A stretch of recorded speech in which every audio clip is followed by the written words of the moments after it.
Hey, I got a podcast about wine. I'm pretty excited.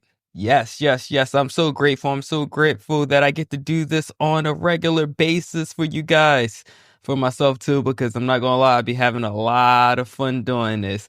It's a lot of research, it's a lot of studying, it's a lot of trying to get comfortable with the information that I want to share with you. It even takes time just to even think about what are the things that I want you to take away with this. So there's a lot of things I just got to cut out. There's a lot of things. It's just a lot of preparation that goes into delivering this product right here that we call Wine Unknown, where you can learn anything that you want while you're on this journey, and it's always going to be beneficial to you. So today we're going to hop into Washington State wines.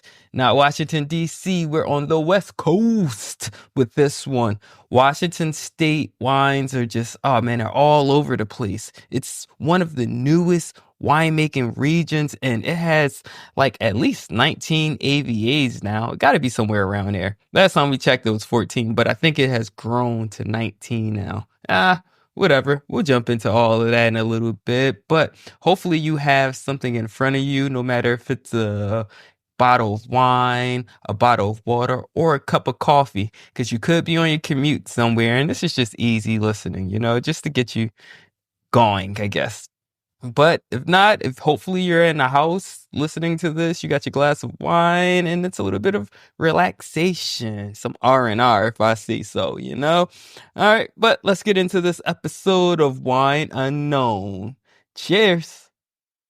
So Washington State is the second largest producer of wine in the United States, right after California. So I mean, we're talking about 50,000 planted acres of vineyards. That's a lot. That's a lot. It's a lot of space, and I think that's really cool.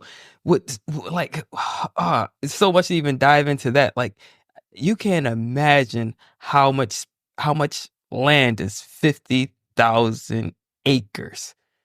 And that's just dedicated towards wine. I mean, there are other things that's being planted outside of wine. So just like when we think of Washington State, don't think of this massive state. You don't think of this state that has all this land, because it gets outshined by California and all the other, like Texas, all these other large states in the Midwest all the way going to the West.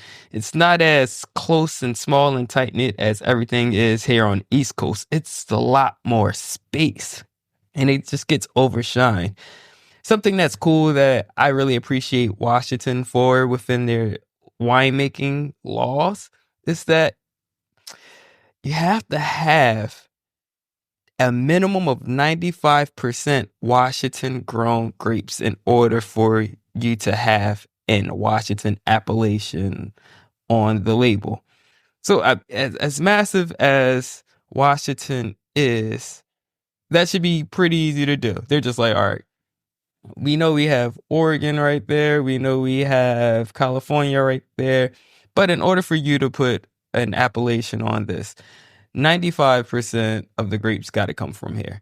The other five, they can come from wherever else, but at least 95% have to come from Washington. And by it being the second largest production in the US, I think that should be really easy to accomplish. So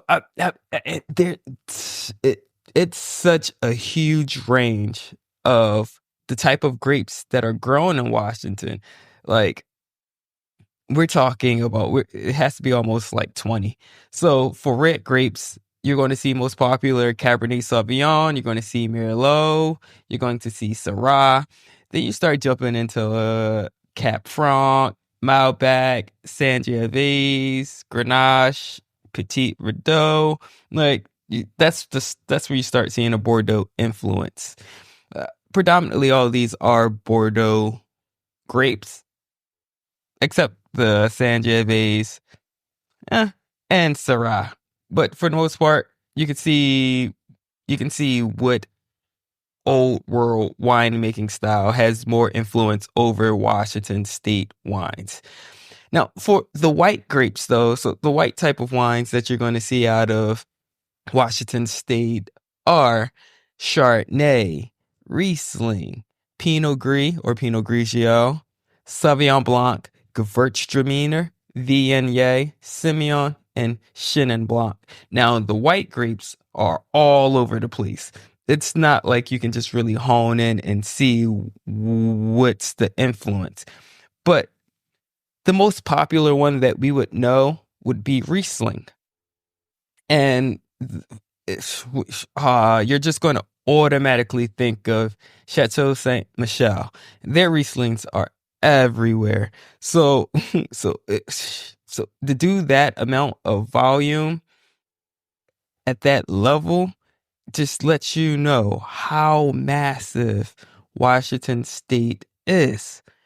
And for them to put the AVAs on there, 95% of those grapes have to come from there. So, yeah, yeah. That's you can't just even wrap your mind around it. Like if you see Rieslings from other places, it's really limited. It's really limited. And that's because of the laws that they have on the winemaking production style. But not in Washington, not in Washington State. You can do whatever you want, and we'll jump into that a little bit later, right? Because that can get really complicated really quick. But what makes Washington so great? Definitely for the grape growing process. So you have the Cascade Mountains, like this range that, all right, let's see, to the west of the mountains, it's really green. It's really wet. It's nothing but rainfall. But soon as the clouds passes through the Cascade Mountains heading east, and all of the rain just falls. So it never makes it over the mountain. So about time the clouds get on the other side to Washington State where the vineyards are, it's just nothing but sunny skies, blue skies, these perfect white clouds, and it's just sunshine. So this is really good for photosynthesis. So these grapes are getting a lot of sunlight, so they're getting a lot of sugar. Acidity might not be so great because it's warm. It's not cold at all. But you do get some nice breeze that comes from the west side of the mountain off of the coast. So it's not just it's not just hot all day. You get some nice breezes, and that will help the grapes. Plus, when it turns nighttime, gets really cool. So the grapes are able to maintain some kind of good balance within acidity as well as sugar, ripeness. But this is a tricky area, and depending on what style of wine you're trying to make, it can be really impactful and really useful. And that's why they are so, I would say, influential or adventurous in planting whatever they want to, and like, let's see what works. So we have this long list of red wines or red grapes and long list of white grapes because it's just like, well, we don't really know what the thing is. So let's try everything and see what's going to work the best. Of course, Cabernet Sauvignon and Merlot and all of these ones are going to be the things just because everybody wants to hop on that success of those great varietals internationally. But then you also got Chardonnay and Riesling. Now, there's not too much Chardonnay in the market from Washington State. I mean, within the state itself, yes, you're going to see a lot. You're going to see a lot of cool like wines, but outside of the state, you're not going to see as much diversity as you will in state with the vineyards and wineries, and that's really cool. Like I was saying earlier, Chateau Saint Michelle is everywhere, and that's kind of the face of Washington State white wines, which is going to be Riesling, and it ranges from dry to sweet. Not even just like off dry or anything like that. It has the whole spectrum, and that really works really well just because you get so much sunlight from Washington State. So you would want, if you're trying to get a sweet Riesling, then you will want it to have as much sugar as possible. And that's how you're able to get that late harvest sweet Chateau Saint Michelle wine that a lot of people do love and adore. But then you can also pull off the dry style of Riesling, and you can get anywhere in between. But that's kind of where you're gonna fall. Definitely with white wines outside of Washington State. That's going to be more so on the shelves in wine stores or even in bars and restaurants. Now, the red style, the red wines, the red wines from Washington State are these big, bold ones, kind of rustic, but they're juicy at the same time. Now they're juicy because of all of the sunlight, so you're going to get a lot of big fruit flavors from these wines. But how do you get it to be somewhat similar towards like Napa? This is when the winemaking techniques start to come in. So now we're thinking about aging. So these big juicy wines, now we want to put some astringency in it. So we're going to put it in a barrel, and let it sit for years. Now the difference is the climate, the humidity of Washington. It's hot and humid. So the reaction that you're going to get is a lot different than one from California, the coast of California, because how close it is in proximity to the coastline where it's still going to remain some kind of cool. Washington State is more inland. So it's not going to have the same effect or impact on the wine in a barrel as it does on California coastline. So now you're getting these really out of whack, kind of like really astringent, woodsy red wines that's really like bold and rustic, and the fruit is still young, or the fruit still tastes young, not as mature. So it has a lot of work to do as far as the wine getting it together as a winemaking region, but they still do produce some really high quality wines. There's always room for improvement, and they will get there. But this is kind of the realm that you're thinking about when it's Washington State. It's kind of a hit or a miss, depending on what you're looking for. If you're looking for something like big, bold, and juicy, then yes, you want to try these wines out. If you're looking for something that's a lot more astringent, drying, then you probably want to stay away from these and just go with what you know of the Napa Cabs. But these wines, you're going to get a little bit more of a dark chocolate finish on them. So we'll just stick it around. We'll just stay in that area for now because that sounds delicious, right? But something that was even more interesting was this Senso, which is another red grape varietal, but this one hails more out of like South Africa, would be like where Senso origin comes from. When I say that these Washington State like winemakers are being really adventurous, they're trying to see what's going to work, right? So Mass Alto Extravaganza Senso is out of Columbia Valley. Oh my goodness, this wine was really good. It's really good.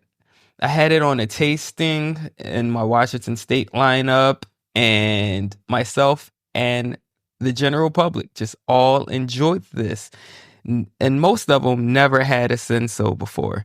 And this senso was really juicy, really red fruit forward. It was user friendly, was palatable. Honestly, I think that this version of senso worked really well here, more so better than it does in South Africa.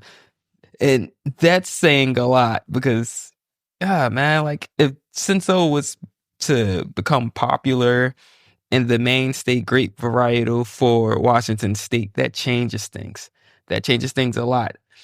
I think that it does blend the gap between serious red wine drinkers and entry level or novice red wine drinkers. I think that it's a perfect it's the perfect gateway to start getting more people or more eyes on the grape varietal itself and red wine. Another good producer out of Washington State, but this is more so out of Walla Walla AVA in Washington State, is Elephant Seven Vineyards. Like, oh my goodness, they have this really nice, complex Syrah that they drop or that they release. And it stayed true to what a Syrah tastes like, what you would expect from a Syrah. And this is the kind of wine that you feel proud to take anywhere, no matter if you're taking it to like a barbecue or just hanging out with your friends, inviting them over, pulling out their wine, or even taking it to a BYOB. You will feel confident in the quality that it delivers and the versatility of experiences that comes with it, or that you bring it, that you take with it, I should say, because it's not overpowering of anything. And so this Syrah is going to be more dry herbs. So just think if you're taking this to a BYOB, like a steakhouse or uh, your favorite Italian restaurant, this is just going to complement all of that rich flavor food. But if you want to take it to the cookout, this is going to also really go really well with the charness on the burgers, the hot dogs, whatever's on that grill. It's like the best of both worlds. And if it's just the kickback that you take it to, the label itself are all pretty cool. They're all super simple, easy on the eye. Like this particular bottle had a small elephant being lifted by a bouquet of balloons just floating. So it's just like, oh, that's pretty cool. It's simple. It's just enough to just catch somebody's attention. But when they sip the wine or taste the wine, they will be surprised, like, oh, this is really nice. Okay. And then conversation would carry on. So I think that's really cool. Of course, you guys all had the Chateau Saint Michelle. So do we really need to go into that? That's just Riesling right there. That's just what you're gonna expect from a major player in the Riesling gang from Washington. And they're out of the Columbia Valley AVA, which is pretty much like the largest AVA. It has to be the largest. If not, it's second to top largest one. Columbia Valley. Nope, Columbia Valley is the largest appellation. So boom, there you have it. There's so many fun things you can do with all of these wines coming out of Washington State. You could be just as adventurous as the winemakers themselves are. Like food pairings that's infinite because they have so many different grape varietals, but you could always expect these to be like really juicy or fruit forward wines with some really uh hard structure, I would say. It would definitely have a lot of firm backbone to them. And as far as whites, you're always going to expect like that nice fruit forward, identical fruits that you've had before. Kind of flavor profiles. So it just depends on which type of wine you're going for, which grape varietal. We can go and have fun on how to make it more practical to your experience. All right. Thank you for checking out this episode of Wine Unknown. I'm your host, Brian Fennell, also known as Bride Guy, and hopefully this episode has opened your mind to a little bit more about Washington State wines and how adventurous they are and how you should approach it. I would always say start off with the white wines, just try those ones out. I definitely a Pinot Gris. Red wines, if you can find a Cinsault, go for it. Go for it because it's going to be fun. That's it. That's all I got. That's all I got. That's all I got. Until next time, I'll talk to you guys later. All right. Ciao.